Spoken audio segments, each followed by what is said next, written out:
میرے والد صاحب کو اللہ پاک کو گھر کی رحمت فرمائے، میں نام نہیں لوں گا، ناشتے میں ایک چیز بڑی پسند تھی۔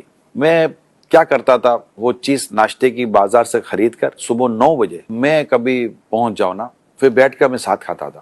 آپ کو یقین مانے نہ مانے، وہ دن میرا بھی خوبصورت ترین دن اور میرے والد صاحب بھی خوبصورت ترین دن۔ مزہ آ جاتا والد صاحب کو، وہ بتاتے تھے عمران، میں منو عمران آؤ نہیں گنی آؤ، ایسا۔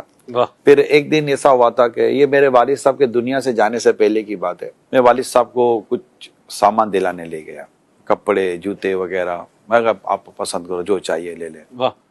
تو والد صاحب نے اپنی پسند سے یہ لیا یہ لیا، یعنی کہہ سکتے ہیں میرے والد صاحب جب تک زندہ رہے نا، میرے کو عمران لے گیا تھا یہ دلایا۔ حالانکہ جو کچھ ہوتا ہے سب باپ کا ہی ہوتا ہے۔ پھر ایک دن اپنے والد صاحب کو میں گاڑی میں بٹھا کر کچھ کھلانے کے لیے لے گیا تھا، ابو یہ کھاتے ہیں۔ اسی طرح میرے بڑے بھائی اللہ پاک کو غریب کے رحمت کرے، وہ بھی دنیا سے چلے گئے، تو ان کو بھی ایک دن میں گاڑی میں بٹھا کر لے گیا تھا کہ بھائی جان حلوہ کی چیز کھا رہے تھے۔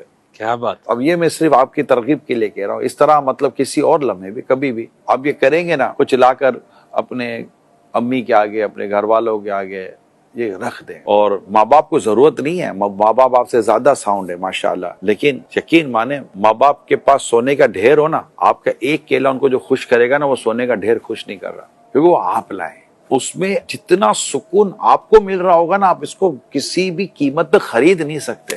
میں آپ کو صحیح بتا رہا ہوں، آپ کبھی کر کے دیکھیں، آپ کو اس وقت رونا آئے گا کہ یار میں مطلب میرا سکون، میرا قرار، میرا چین میرے گھر کے اندر ہے، میں دوستوں پر پیسے اڑا رہا ہوں۔ آپ کبھی گھر والوں پر خرچ کر کے دیکھیں، یعنی گھر والے ترستے ہیں، کہتے ہیں نا کہ گھر میں ڈانٹتا ہے باہر بانٹتا ہے، یہ کوئی طریقہ ہے؟ گھر والوں خرچ کرنا افضل صدقہ ہے۔ اسی طرح صلہ رحمی کے طور پر آپ جو آپ کے قریب کے رشتہ دار ہیں، ان کے ساتھ آپ جا کر بیٹھتے ہیں، ان کے ساتھ حسن سلوک کرتے ہیں، یہ سکون آپ کی سراؤنڈنگ کے اندر ہے، آپ کے پڑوس میں سکون موجود ہے۔ آپ پڑوسی کے ساتھ حسن سلوک کرتے ہیں، آپ کو سکون اللہ تعالیٰ کی بارگاہ سے ملتا ہے یہ سکون۔ آپ کچھ چیزیں بناتے ہیں، افطاریاں لوگ دے رہے ہوتے، کتنا مزہ آتا ہے یار کہ آج ہم نے افطاری ہمارے پڑوس میں دی، اور اس میں بھی اگر سید سادات کا گھر ہو، اس کو جا کر آپ نے نظر کی تو یار کمال کی بات ہو جاتی ہے۔